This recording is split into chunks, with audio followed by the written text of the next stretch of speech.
911. Got a phone call from out there. Yes, I think I just found a dead body. Okay, where at, sir? I am on the intersection of 21st and Cherry. Well, I was doing a meter check because I walked up on it. I didn't get super close. Can you tell anything? Is it a male or a female? No, I didn't get that close.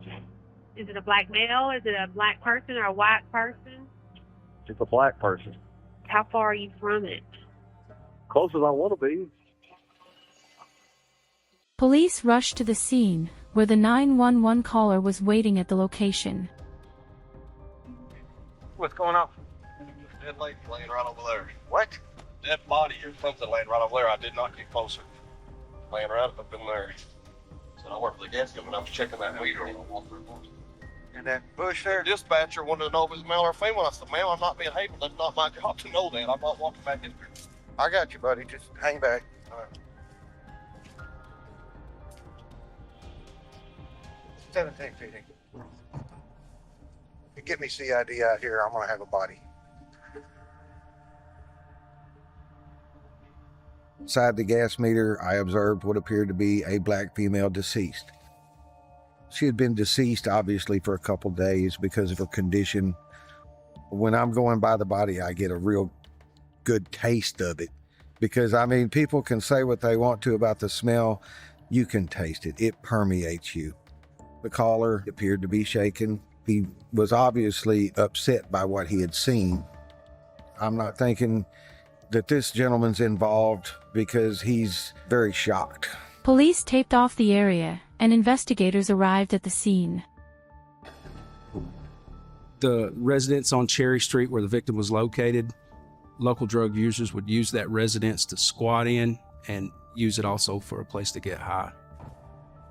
We arrived on scene, and it was important to clear the residence where the body was located because there may be potential suspects or other victims inside the residence, and it could be our potential crime scene as well. We get into what we call a stick formation, Right here. to where we're in line, and then there's a point guy, which is me. There was garbage located throughout the house. You could obviously tell that someone had been staying there at some point. Right here. I don't know what that is. Well, we were looking for blood splatter. We were looking for instruments that could have been used in the actual crime. It was some type of orthopedic wrist brace that somebody would use. We just assumed that it would possibly belong to a suspect. We collected it as evidence. Get the corner in right. The body was badly beaten in the face, Whoa. and we knew that somebody had killed her and dumped her there. Just the material of the dress and the way she was laying appeared that she was possibly sexually assaulted. As I was taking photos of her body, I noticed that there was a small puzzle piece stuck to her stomach area. It was odd that one puzzle piece was stuck to her body. There was no puzzle pieces inside the residence where the body was found, nor there were no puzzle pieces around the body in the yard. So at that point, we started trying to find where this puzzle piece had come from. We knew if we could find where this puzzle piece came from, then we probably had located the crime scene. There's one right there, too. Investigators discovered several distinctive tattoos on her body and began using them as clues to identify who she was. I received information from an officer that a Jasper Perry had come to the scene and told them that he had been looking for his friend, and her name was Bianca Rayner. When we're working a crime as heinous as this, to have a bystander come up and ask officers, did you find Bianca Rayner? That's odd, considering we didn't even know who she was. At that point, we do want to speak with him. Hey, Jasper.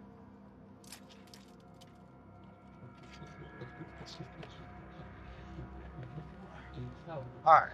Would you be willing to write me a statement about Bianca? I left the scene, went a few blocks to the house, and talked to Jasper Perry. Write me a statement about Bianca, about maybe what she was wearing, anything like that. See, right at this point, we're trying to eliminate everything. And how long ago it had been since he had seen her and where she might have been going. Okay, she had on the dress. She had on dreads? A dress, like a black and pink dress. Was it striped or? Striped. Striped? Yeah. Black and pink dress? Yeah. Once he describes the dress to me, I'm thinking that our deceased person is Bianca Rayner. No, she going to Bitch shopping and she'll be right back. But if it's her name Bianca, yeah, Rayner. Bianca Rayner. Okay. Now that we do have the name of the victim, we obviously want to do everything we can to find the young lady's killer. She had not only been strangled with the cords around her neck, but that she had also been bludgeoned and had been sexually assaulted. Investigators then brought Jasper Perry in for questioning at the police station, hoping to get more clarity and uncover the truth. Right here, Jasper. When was the last time you saw Bianca? It's either a day and a half or 2 days ago. So it's either Monday or Tuesday, right? I'm not sure. You're not sure? Mm-mm. Who is Bianca to you? Just a friend. Just a friend? I met her or whatever, and she said she ain't had nowhere to go, so I let her stay at my house. All her clothes still at my house right now. Were you involved with her sexually? No, Not we're involved? just friends. Never had a sexual relationship? Never had a sexual relationship with her. I was just trying to help her out. Okay. Jasper originally told us that he couldn't remember which day he last saw her. He said that they slept in the same bed, but they weren't sexually involved. We knew that Jasper was potentially the last person to see Miss Rayner alive, so we were suspicious of Mr. Perry, to say the least. So you see her a day and a half or 2 days ago. Where did she tell you she was going? I gave her $6 to go get a pack of cigarettes, and after that, I ain't seen her since. What's that on your arm there, Jasper? What's what? On the back side of your arm there.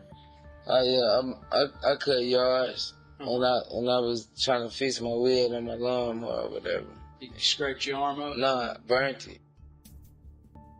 After speaking to the victim's grandmother and knowing that she would have been a fighter, Mr. Perry had some wounds on him that we noticed that we thought were possibly defensive wounds.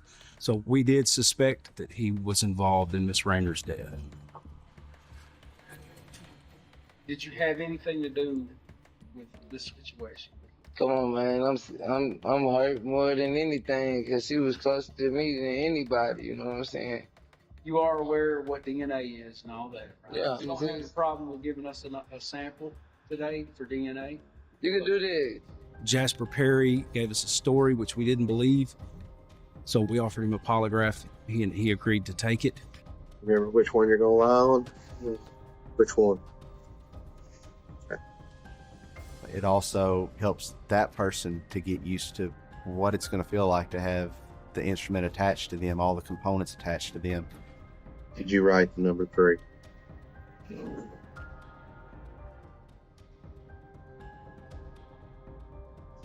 Is your first name Jasper? Have you ever hurt a family member? The test is about to begin. Please remain still with your feet flat on the floor, facing forward. Kill that woman. Did you help plan or participate in the killing of that woman? Jasper, I've scored the charts. I've looked at everything. It's obvious you're not being honest with me about your involvement with her death. Man, this test is not right. It's not right. So what question did I fail? Failed all of them. You failed the test. Being deceptive on the test, that doesn't mean that he killed Bianca. It just means that there's something that he's concealing, some sort of information that he has not given law enforcement. So we need to find that out. You lied. But You're caught. You killed her. Now, here's the thing. You said I killed her? Yes. I'm saying you killed her. Man, that's on my kids. I didn't. Don't put anything on your kids. Don't do that. Oh my God, man, y'all finna charge me with it, murder. Now, let me tell you this. All right. Looking at how she was, I mean, you felt bad about what you did. You did. It was obvious. I swear to I God. think it was on purpose. But I'm telling you, I don't think it was on purpose. Sir, I didn't kill her. As far as polygraph being used in court, in the state of Arkansas, it is inadmissible. However, it is a tool that we use in the investigation to help steer us. Once a person's found deceptive on a test, then of course you go from the regular casual interview to it is an interrogation at that point. So we are going to do what we got to do to get that information, and it does put pressure on that person. It is a stressful situation. There's one or two things happened here. Okay? You're a cold-blooded killer that needs to be locked up and the key thrown away. You're a person that made a mistake. I didn't kill her. We knew that if he did have something to do with her, it was possible that his DNA would probably be on her. We didn't have any analysis back at this point, so we didn't know. At that point, I don't know if he's going to be the person who actually killed Bianca, but he's definitely going to be a suspect until we determine why it is that he was deceptive on this test. We knew that Jasper was deceptive. He was definitely still a suspect in this case. After the interview, investigators began tracing Bianca's final days. During the timeline review, they discovered a man she had met during a recent trip, and he quickly became their next person of interest. We met about a month ago. When she was one of my employees' friends, and she came over to his house. I met her over there. What kind of relationship did you and her have? Well, friends and stuff. She's kind of wild, young and stuff, free spirited, but. We're being told that you and her went out of town last week together. Yeah, I got a business in Mississippi too. She rode with me down there. At this point, he's acting suspicious. We, of course, wanted to question him to find out what his whereabouts were for the last few days so we could narrow him down as a suspect or eliminate him as a suspect. So how long were you out in Mississippi? 4 days. 4 days, yeah. That trip got cut. We stayed at a resort where I do my work at on the beach. Did he shoot between y'all? Oh, we had a good time. No, I mean. What, sexually? Oh, no. When was the last time that you saw her? Last time I saw her when I dropped her off when we got back from Mississippi, probably like 2 weeks ago, probably like 10, 11 o'clock at night Monday. It might have been Tuesday, I'm not sure. Oh, it's been a while. We didn't actually rule him out as a suspect, but we did not have enough to continue an investigation on him as a suspect. So we kind of put him on the back burner. Investigators collected his DNA sample for testing and, with no immediate evidence linking him to the crime, they released him. As the investigation continued with no answers, Bianca's family began losing patience, desperate for justice and closure.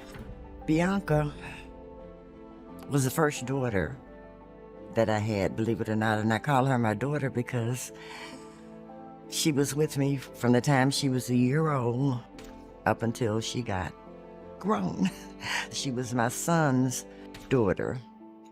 And when she came to live with me, everything was just wonderful because I had him there, I had her there. She was my prize. Detectives learned of a phone call that was placed the night before the body was found. A caller advised our dispatch office that the door to the residence was open and they were requesting an officer to go by and check the residence. So as we're listening to this phone call, the detective who handles our sex offender registry recognized the voice on the phone call as that of Ricky Bassett, who is a local registered sex offender. Detectives then tracked down Ricky for questioning, hoping he could fill in the missing pieces of the case. We found a body over there at that house, okay? You called it in last night. You called in the door was kicked in over there. Yeah. Mr. Bassett told us that he was going to his old residence, which was across the street from where we located Bianca Rayner's body, to look for a wrist brace that he had left at the residence, and noticed that the door was open to the residence across the street, and he just wanted to call the police and report it. You said that was your hand brace, correct? Yes, sir. And then you left it in the house when you moved? Yeah. Ricky did not live in the residence where we found the brace, so we knew that it was highly suspicious that we would find this wrist brace he's looking for at what we at the time thought was the scene of the crime. Why was your hand brace in the house where it was found? It's supposed to be in that other house over there. The other house where I moved. I don't know how your wrist brace gets in this house. And you're over there looking for your wrist brace, Ricky. It don't make any sense. Okay? You've been in prison before. We know that. And it was for rape. Correct? Is there any reason why your DNA will come back on this girl? Yes, sir. We had not gotten back any results from the medical examiner's report yet. We have a local sex offender who is claiming that he lost a wrist brace in what we thought was the crime scene. We were excited because we thought we had our guy. Will you submit to a polygraph? Yes, sir. We're going to give it to you right now, okay? So I'm not going to lie to you. Right now, I'm looking at you as a suspect, man.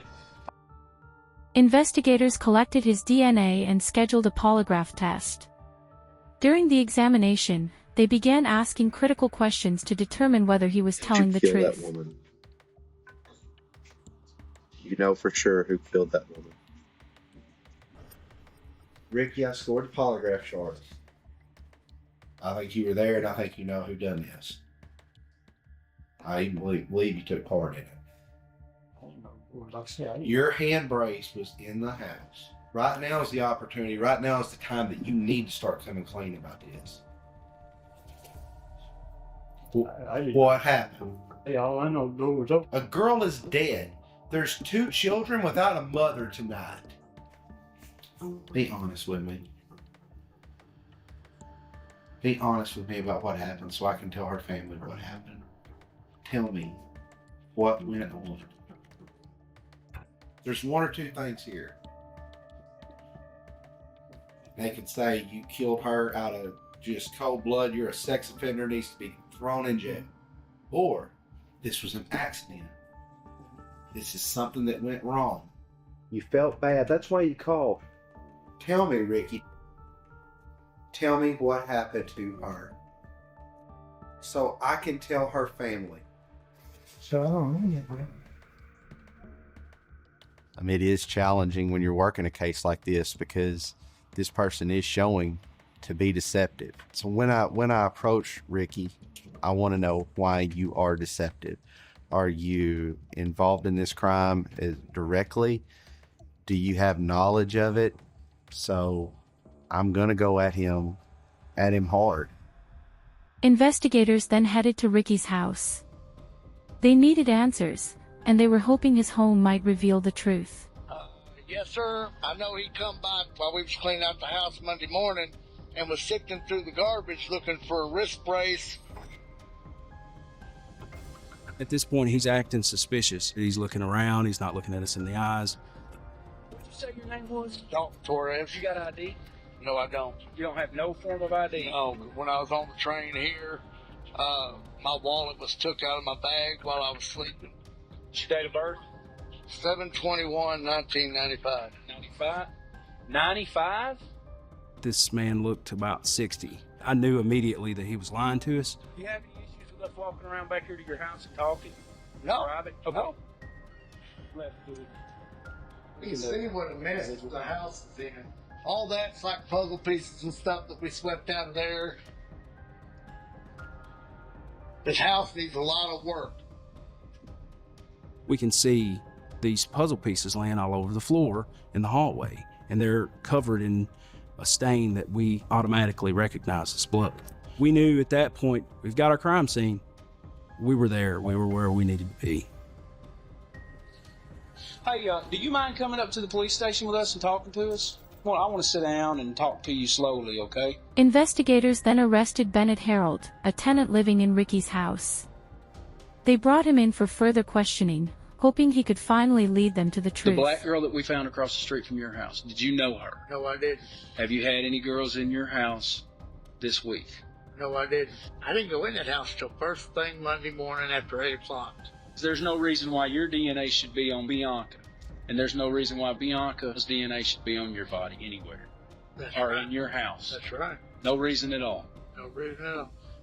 We need to get Mr. Bennett locked into a story of where he was, what was going on. Of course, he denies having anything to do with it, but we know that if he had sex with her, his DNA would probably be on her. Harreld, let's talk. And if you had sex with the girl, if she was prostituting, and you had sex with her, just tell us, man. If you had sex with her, I don't care. All I care about is if you killed her. Listen, buddy. If you had sex with that girl, you don't tell us, and her DNA comes back on you, you're count.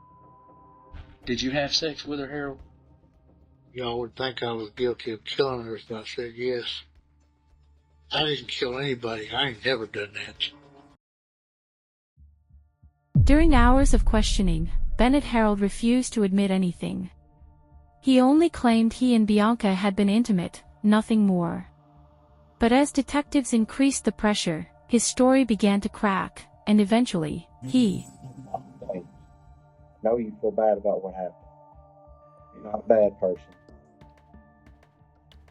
Mr. Bennett, what happened? What happened? What happened in there?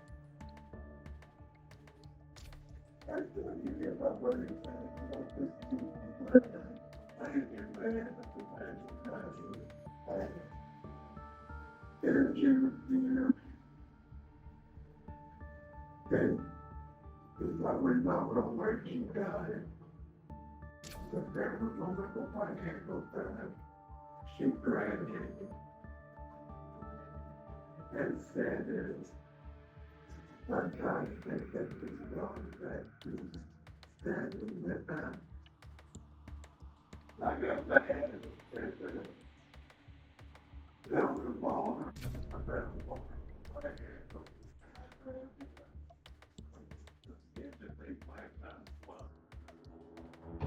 Harreld, he started crying, said he didn't mean to, talked about an argument between the two of them. I know that he wasn't giving me the actual full details as to what he had done. Detectives then transported Bennett Harreld back to the crime scene, forcing him to walk them through exactly what happened, step by step. You and Bianca were over here, right? Yes. Okay, she don't love sleep first, okay? We went in the bedroom, okay? And we came back in here, okay? And then I ended up not being able to finish, you know? Yeah. And I put it at least half the one back. And then she grabbed that knife. What knife? That one that's right there? Yes. Okay. Harreld walks me through the house, points me to where Bianca was standing, where he starts claiming that she had had a pocket knife on her.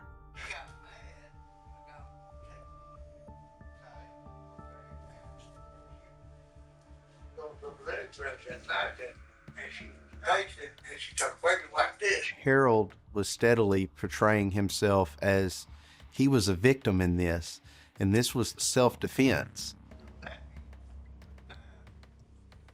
She's coming at me with it. The bar is laying right here. I grabbed the bar and flung it. So if I'm hurt, how did you hit? You don't really hit, you just bam. Every time he would beat her and she would lose consciousness, when she would wake up, he would go back and beat her some more. I hit her not once, but twice that time. Did she still have the knife? Yeah. I mean, that's one tough girl, I'll tell you what. And I hit her again twice in the head. I went, bam. Okay. Bam. I'm trying to be rational and calm with her. Right. Trying to calm her down. And she won't settle down for nothing. During the reenactment video, he never mentions shooting her. He does attempt to portray the murder as more of a self-defense, which obviously, you know, when he shoots her 3 times in the head, I mean, there was no self-defense involved with regard to that. But it made the murder just that much more heinous, I believe.